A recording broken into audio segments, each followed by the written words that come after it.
మొఖవాట పడకుండా తిను బాబు. ఏంటి మీకు ఇంత ప్రేమగా పిలిచి మరీ భోజనం పెడుతున్నారు?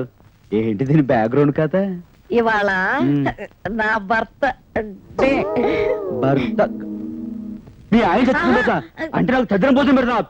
అయ్యో అదేం కాదు, ఇవాళ మా బామ్మకు పుట్టినరోజు. పుట్టి బర్త్డేకి వచ్చింది తిప్పలా ఇది. చాలు నిన్ను చూస్తుంటే చూద్దంటే నీలో మా ఆయన కనపడుతున్నాడు. ఏంటి రాంగ్ మూమెంట్ ఎత్తనా? మూతి మూకుడైపోద్దామనుకున్నావా? అదే నిన్ను ఉద్దేశించి కాదు బాబు, ఆయన గుర్తొస్తేను పుసిక్కి నా మాట వచ్చేసింది, అంతేగాని. అంతే కదా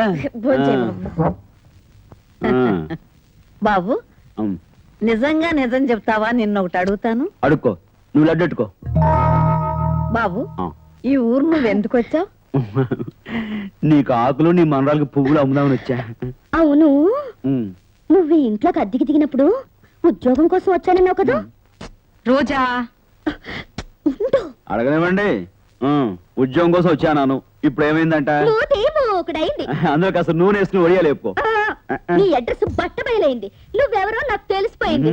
మీ అమ్మ పేరు తులసమ్మ, మీ చెల్లెలు సుమతి, మీ తమ్ముడు సూర్య. మాది జనికల గోత్రం, మా ఊరు చీరాల. ఇప్పుడు ఏంటంట?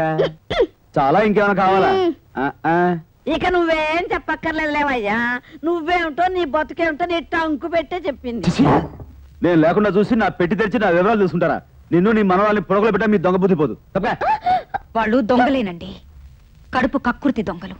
కానీ మీరు నమ్మిన వాళ్ళని దగా చేసే మనుషులు. దుర్గ గారు. అవునండి, మీరు ఎంఏ చదివారు కదూ?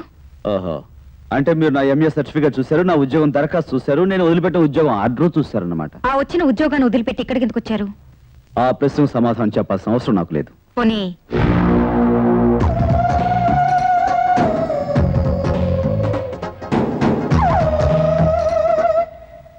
దీనికి సమాధానం చెప్పగలరా?